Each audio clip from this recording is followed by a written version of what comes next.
تیسری تقسیم، بسم اللہ الرحمن الرحیم، تیسری تقسیم،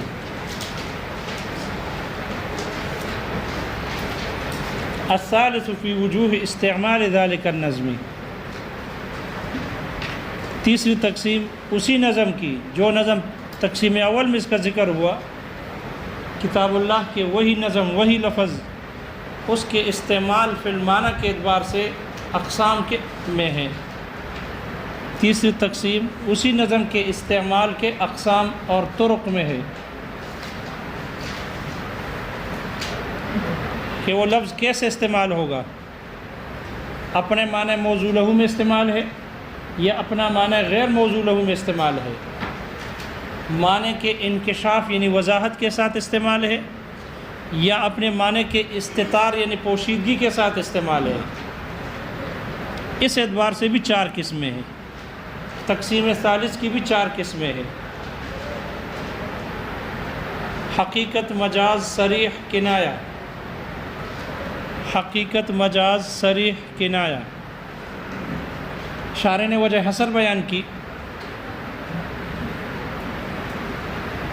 لِأَنَّهُ إِنْ اسْتُعْمِلَ فِي مَعْنَاهُ الْمَوْضُوعِ لَهُ أَوْ غَيْرِهِ، اس لیے کہ اگر لفظ اپنے معنی موضوع لہو میں استعمال ہو یا معنی غیر لہو موضوع لہو میں استعمال ہوگا، اگر لفظ اپنے معنی موضوع لہو میں استعمال ہے تو حقیقت ہے، اور اگر لفظ اپنے معنی موضوع لہو میں استعمال نہیں ہے تو وہ مجاز ہے۔ پھر ان دونوں میں سے ہر ایک اپنے معنی کے وضاحت کے ساتھ انکشاف کے ساتھ استعمال ہوگا یا اپنے معنی کے استتار کے ساتھ استعمال ہوگا، اس کا معنی واضح نہیں ہوگا۔ ان دونوں میں سے ہر ایک یعنی حقیقت اور مجاز میں سے ہر ایک یا تو اپنے معنی کے انکشاف یعنی وضاحت کے ساتھ استعمال ہوگا یا انکشاف کے ساتھ استعمال نہیں بلکہ استتار کے ساتھ استعمال ہوگا۔ اگر انکشاف کے ساتھ استعمال ہے تو وہ ہے صریح، اور اگر استتار کے ساتھ استعمال ہے تو وہ ہے کنایہ۔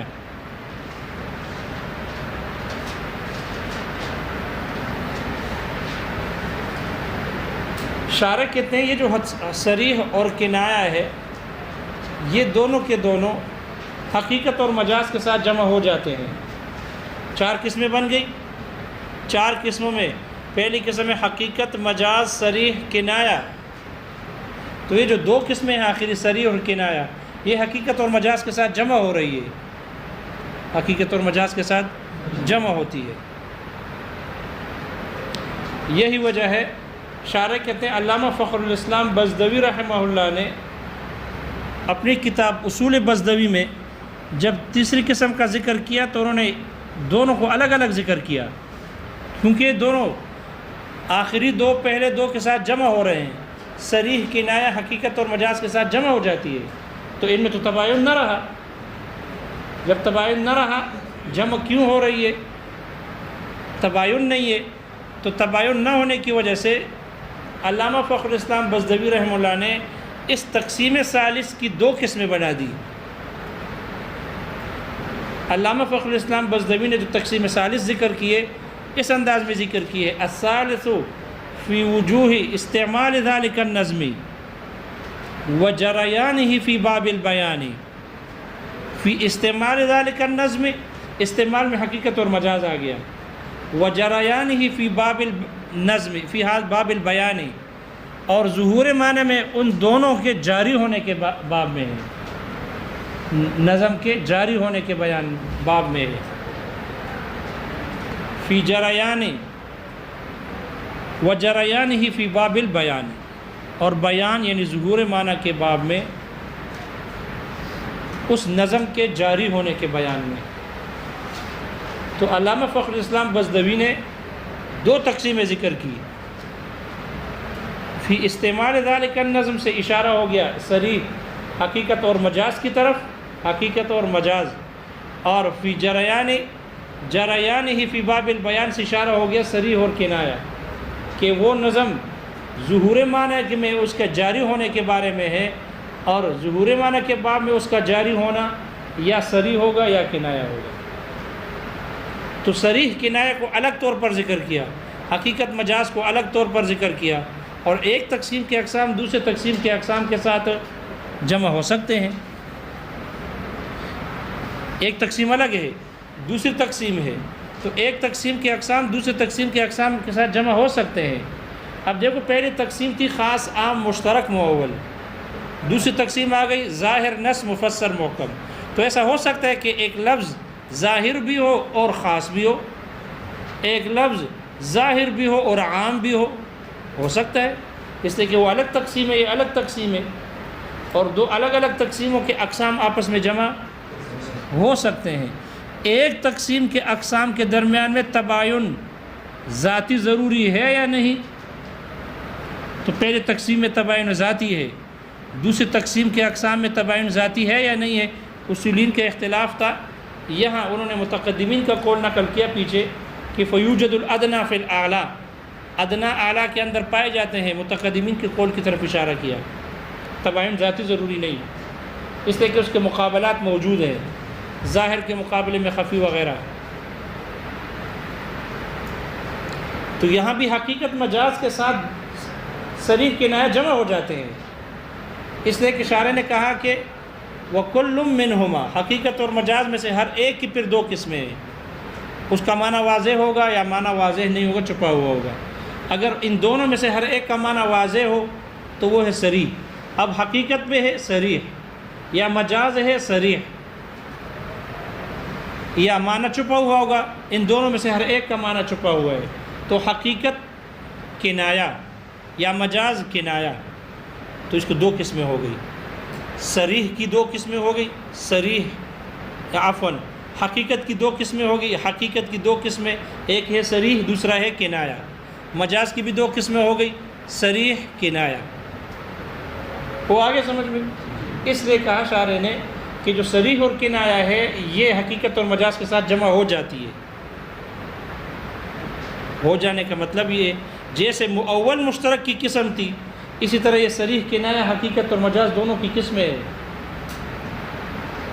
علامہ فخر یہ شارح کے ہاں ہے، ٹھیک ہے، اور نیچے لکھا ہے کہ پھر یہ صاحب توضیح کا بھی یہی مذہب ہے، صاحب توضیح کا بھی یہی مذہب ہے کہ انہوں نے صریح اور کنایہ دونوں کو حقیقت اور مجاز کی قسمیں بنا دی۔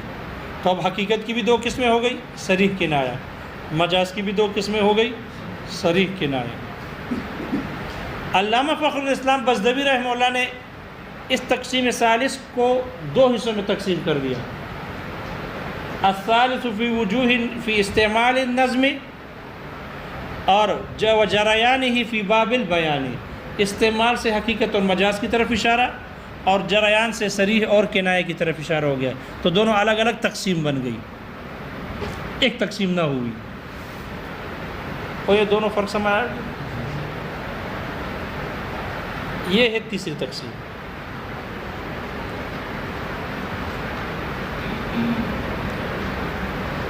چوتھی تقسیم ہے الرابع فی معرفت وجوہ الوقوف علی المراد، مراد پر، نظم اور معنی کے مراد پر مجتہد کے واقف ہونے کی پہچان کے طریقوں میں ہے کہ مجتہد اس لفظ کی مراد، کلام کی مراد یا معنی کی مراد پر کیسے واقف ہوا، کس طریقے سے، اس میں ہے۔ یہاں پر بھی اشکال ہے، یہاں پر بھی یہی اشکال ہے جو مؤول میں گزرا۔ مجتہد کتاب اللہ کے نظم پر کیسے واقف ہو گیا، یعنی اس نے یہ حکم کیسے نکالا، اس حکم کی مراد پر واقف کیسے ہو گیا، عبارت النص کے طور پر ہو گیا، اشارت النص کے طور پر ہو رہا ہے، دلالت النص کے طور پر ہو رہا ہے، یا اقتضاء النص کے طور پر ہو رہا ہے، کس انداز میں مجتہد نص کی مراد پر واقف ہو گیا، اطلاع کیسے مل گئی اس کو۔ تو یہ وقوف علی المراد تو مجتہد کا کام ہے، اور تقسیم چل رہی ہے کتاب اللہ کے نظم کی، کتاب اللہ کے نظم اور معنی کی تقسیم ہے، لہذا تقسیم رابع کو کتاب اللہ کے نظم میں شمار نہیں کرنا چاہیے، پوری تقسیم رابع کو کتاب اللہ کے نظم میں شمار نہیں کرنا چاہیے۔ جیسے اعتراض مؤول میں تھا کہ تعویل مؤول وہ تو مجتہد کا کام ہے، اور تقسیم کتاب اللہ کی نظم کی ہے، تو مؤول کو کیسے شمار کرتے وہاں پہ؟ اسی طرح یہاں پر بھی ہے، مجتہد کتاب اللہ کے نظم پر کیسے واقف ہو گیا؟ عبارت النص کے طور پر ہو گیا، اشارت النص کے طور پر ہو گیا، دلالت النص کے طور پر، یا اقتضاء النص کے طور پر ہے، تو یہ تو واقف ہونا مجتہد کا فعل ہے، اور ہم کتاب اللہ کی نظم کو تقسیم کر رہے ہیں، تو اس کا تو نہ کتاب اللہ کے نظم کے ساتھ تعلق ہے اور نہ ہی معنی کے ساتھ تعلق ہے۔ اس لیے تقسیم رابع کو کتاب اللہ کے نظم میں شامل نہیں ہونا چاہیے تھا۔ اعتراض سمجھ میں آ گیا؟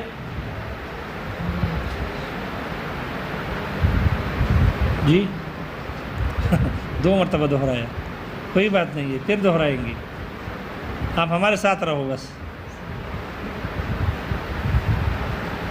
مجتہد کتاب اللہ کے نظم پر کیسے واقف ہوتا ہے؟ کتاب اللہ کی نظم کی مراد پر عبارت النص کے طور پر ہو رہا ہے یا اشارت النص کے طور پر؟ مجتہد واقف ہوگا فی وجوہ وقوف المراد علی المجتہد، علی المراد عفوا فی وجوہ وقوف علی المراد اے وقوف المجتہد، تو یہ تو مجتہد کا کام ہے کہ وہ کیسے واقف ہو رہا ہے، اس پر کتاب اللہ کے نظم کی مراد سے واقفیت کیسے ہو رہی ہے، یہ تو مجتہد کا فعل ہے، اور ہم تقسیم کر رہے ہیں کتاب اللہ کے لفظ اور معنی کو، تو بظاہر اس تقسیم کا تعلق نہ نظم سے ہے نہ معنی سے ہے۔ اشکال آ رہا ہے سمجھ میں؟ اس کا جواب شارح نے ذکر کیا کہ بظاہر تو واقعی یہ فعل مجتہد کا ہے، کتاب اللہ کے نظم کے ساتھ تعلق نہیں ہونا چاہیے تھا، لیکن جب مجتہد اس نظم پر واقف ہو گیا، مجتہد نے حکم نکالا اور کہا کہ یہ حکم اس نظم سے یا اس معنی سے بطور عبارت النص ثابت ہے یا اشارت النص ثابت ہے، تو مجتہد اس حکم کی نسبت پھر لفظ کی طرف اور معنی کی طرف کرتا ہے، حکم کی نسبت آخر کار، انجام کار، معال کے طور پر معنی کی طرف ہوتی ہے، اور پھر معنی کے واسطے سے لفظ پر ہوتی ہے، اور لفظ اور معنی قرآن مجید کی تقسیم ہو رہی ہے، اس لیے معال کے طور پر پھر اس تقسیم رابع کو کتاب اللہ کے نظم میں سے شمار کرنا ٹھیک ہے۔ مجتہد تو مراد پر واقف ہو گیا، اس لیے وہ حکم کی نسبت کرے گا معنی کی طرف، اور معنی کے واسطے سے پھر لفظ پر دلالت ہوتی ہے، لفظ کی طرف لوٹتی ہے، اور یہی نظم اور معنی ہے، تو کتاب اللہ کو معال اور انجام کے اعتبار سے حکم چونکہ معنی اور لفظ کی طرف حکم کی نسبت کی جاتی ہے، یہ حکم منسوب ہوتا ہے معنی کی طرف اور لفظ کی طرف معنی کے واسطے سے، اس لیے اس کو کتاب اللہ کے نظم میں شمار کرنا درست ہو گیا۔ پتہ نہیں درست ہو گیا نہیں ہوا؟ ہمارے ہاں تو ہو گیا۔ جی مجتہد نے جب حکم نکال دیا تو وہ سب سے پہلے اس کی نسبت حکم معنی کی طرف کرتا ہے، وہ پیچھے اختلاف گزر گیا کہ چوتھی تقسیم کامل کے کامل معنی کی ہے یا کامل نہیں بلکہ پہلی دو قسمیں لفظ کی ہے اور آخر دو معنی کی ہے، آگے وجہ حسر میں آ رہا ہے۔ یہاں جو اس طرح بیان کیا ہے اس سے معلوم ہو رہا ہے کہ پوری تقسیم رابع کا تعلق معنی سے ہے، اس لیے کہتے ہیں کہ مجتہد اس حکم کو منسوب کرتا ہے معنی کی طرف، پھر معنی کے واسطے سے وہ لوٹتی ہے لفظ کی طرف، تو چونکہ معال کے اعتبار سے، انجام کے اعتبار سے یہ حکم معنی کی طرف لوٹتی ہے، حکم کی نسبت کی جاتی ہے، اور پھر معنی کے واسطے سے لفظ کی طرف، اس لیے اس تقسیم رابع کو کتاب اللہ کے نظم میں شمار کرنا درست ہے یا نہیں ہے؟ یہ کہہ رہے نہیں ہے، ابھی بھی نہیں ہے۔ جی ہاں اعتراض تو براہ راست ہونے پر ہے، لیکن معال کے اعتبار سے اعتراض نہیں ہے، ٹھیک ہے؟ معال کے اعتبار سے پھر حکم ادھر ہی لوٹتی ہے۔ وہ کچھ سمجھ میں آ رہا ہے لگا؟ کیا نام ہے آپ کا؟ ہاں برکت اللہ نہ بنو، ٹھیک ہے؟ آپ ایسے لگ رہے ہو کہ آپ کی آنکھیں بند ہے، سونے والی کیفیت ہے۔ وہ یہ بات سمجھ میں آ گئی؟ جی اس تقسیم رابع کی بھی 4 قسمیں ہیں: الاستدلال بعبارت النص، الاستدلال باشارت النص، الاستدلال بدلالت النص، الاستدلال باقتضاء النص۔ 4 قسمیں ہو گئی۔ وجہ حسر، چاروں میں وجہ حسر۔ شارح کہتے ہیں جو مستدل ہے مجتہد، یا تو وہ نظم سے استدلال کرے گا یا معنی سے استدلال کرے گا۔ اب دیکھو 2 حصوں میں تقسیم کر دیا، یا تو لفظ سے استدلال کرے گا نظم سے، یا معنی سے استدلال کرے گا۔ اگر مجتہد نے نظم سے استدلال کرتا ہے تو پھر وہ نظم اس معنی کے لیے چلایا گیا ہوگا یا نہیں چلایا گیا۔ اگر وہی نظم معنی کے لیے چلایا گیا ہے تو وہ ہے عبارت النص، وَإِلَّا فَإِشَارَةُ النَّص۔ اگر اسی معنی کے لیے وہ نظم نہیں چلایا گیا تو وہ اشارۃ النص ہے۔ لیکن اگر مستدل نے لفظ سے استدلال نہیں کیا بلکہ معنی سے استدلال کیا تو پھر 2 حال سے خالی نہیں۔ وہ معنی اس لفظ سے مفہوم ہوگا، سمجھا جائے گا بحسب اللغہ، لغت کے اعتبار سے وہ معنی لفظ سے معلوم ہو رہا ہوگا۔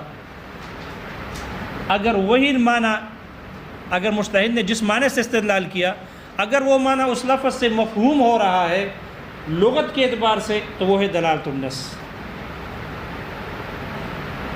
وَإِلَّا، یعنی اگر وہ معنی اس لفظ سے لغت کے اعتبار سے معلوم نہیں ہو رہا تو پھر اس معنی پر اس نظم کی صحت موقوف ہوگی یا اس معنی پر اس نظم کی صحت موقوف نہیں ہوگی۔ اگر اسی معنی پر جو معنی سمجھا جا رہا ہے اس معنی پر نظم کی صحت دلیل مدلول مطابقی اگر موقوف ہے، صحیح ہونا موقوف ہے تو وہ ہے اقتضاء النص، اور اگر موقوف نہیں ہے تو وہ ہے استدلالات فاسدہ میں سے ہے، تو وہ پھر استدلالات فاسدہ میں سے ہے۔ تو وجہ حسر سے پتہ چلا کہ تقسیم رابع کی پہلی 2 قسموں کا تعلق نظم سے ہے اور آخری 2 کا تعلق معنی کے ساتھ ہے۔ اس لیے مستدل یا تو لفظ سے استدلال کرے گا یا معنی سے۔ اگر لفظ سے استدلال کرے تو پھر وہی لفظ، وہی نظم معنی کے لیے چلایا گیا یا نہیں چلایا گیا۔ اگر وہی لفظ معنی کے لیے چلایا گیا تو یہ ہے عبارت النص، اگر نہیں چلایا گیا تو اشارۃ النص۔ اور اگر مجتہد نے معنی سے استدلال کیا، لفظ سے نہیں کیا، تو وہ معنی اس لفظ سے مفہوم ہوگا لغت کے اعتبار سے۔ اگر اس طرح ہے تو وہ ہے دلالۃ النص، اور اگر بحسب اللغہ مفہوم نہیں ہو رہا تو پھر اسی معنی پر اس لفظ کی صحت موقوف ہوگی یا نہیں ہوگی۔ اگر اسی معنی پر اس نظم کی مدلول مطابقی اس کلام کی اگر موقوف ہے اس کا صحیح ہونا تو وہ ہے اقتضاء النص، اگر نہیں ہے تو وہ ہے استدلالات فاسدہ میں سے ہے۔ 4 تقسیمات ہو گئی، اور 4 تقسیمات کی 20 اقسام بن گئے۔ تقسیم ثانی کے متقابلات کو ذکر کر کے اقسام 20 ہو گئی۔ البتہ تقسیم ثالث کی علامہ فخر الاسلام نے 2 تقسیمیں کر دی۔ حقیقت مجاز کو الگ قسم میں بیان کر دیا، فی استعمال النظم میں لے آئے، اور صریح اور کنایہ کو جریان فی باب البیان میں لے آئے۔ تو انہوں نے اس کی 2 قسمیں بنا دی۔ بظاہر ان کے ہاں تقسیمات 5 ہو گئی۔ کوئی بات سمجھ میں آ گئی؟ کتاب اللہ کے نظم اور معنی کی یہ 4 تقسیمات اور 20 اقسام بن گئی۔ کتنے اقسام بن گئی؟ 20 اقسام بن گئی۔ قسمیں نہیں، اقسام، تقسیمات۔ علامہ فخر اسلام نے ثالث کو 2 حصوں میں بنا دیا۔ صریح حقیقت اور مجاز کو راجع کر دیا فی استعمال النظم کی طرف، اور صریح اور کنایہ کو راجع کر دیا فی باب البیان، جریان ہی فی باب البیان کی طرف۔ آگے عبارت میں آ رہا ہے 2 ہو گئے، حقیقت مجاز الگ ہو گئے، صریح کنایہ 2 ہو گئے، 4 کیسے ہو گئے؟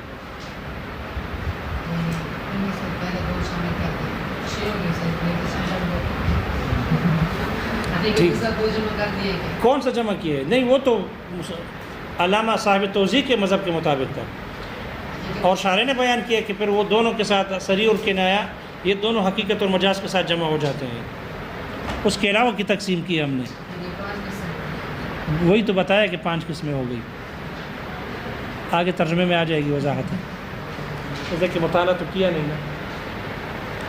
یہ 4 تقسیمات ہو گئی، لیکن شارح کہتے ہیں ایک 5ویں تقسیم بھی ہے۔ ماتن نے کہا یہاں ایک 5ویں قسم بھی ہے، انہوں نے وہی قسم قرار دیا، قسم بمعنی تقسیم کے ہے، کہ ایک 5ویں تقسیم بھی ہے کتاب اللہ کے نظم کی، یشمل الکل، جو ان سب کو شامل ہے۔ یہ ماتن نے کہا کہ ایک 5ویں تقسیم ہے کتاب اللہ کے نظم اور معنی کی، یہ شاشی میں نہیں ہے، صرف نور انوار کی بات شروع ہے، ٹھیک ہے، باقی تو شاشی تھا۔ ایک 5ویں قسم ہے جو یشمل الکل، جو ان سارے 20 اقسام کو شامل ہے۔ ایک 5ویں تقسیم ہے، پھر اس کی بھی 4 قسمیں ہیں، ٹھیک ہے۔ تو ایک 5ویں تقسیم ہے جو ان چاروں کے تمام اقسام کو شامل ہے، چاروں تقسیمات کے تمام اقسام کو شامل ہے، اور اس کی بھی 4 قسمیں ہیں، اس کی بھی 4 قسمیں ہیں۔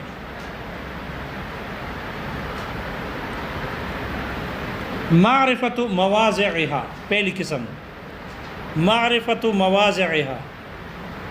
نمبر 2 معانیها، یعنی معرفت معانیها،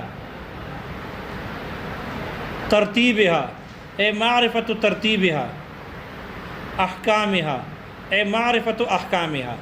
یہ 4 قسمیں ہیں جو تقسیم خامس کے ہیں، اور یہ 4 قسمیں سابقہ 20 کے 20 اقسام کو شامل ہے۔ تو وہ 20 اقسام اور یہ 4 اقسام، یہ 4 اقسام ان 20 میں سے ہر ایک کو شامل ہے۔ تو 20 ضرب 4 کتنی قسمیں ہو گئی؟ 20 4 80، کل کتنی قسمیں ہو گئی؟ 80 قسمیں ہو گئی۔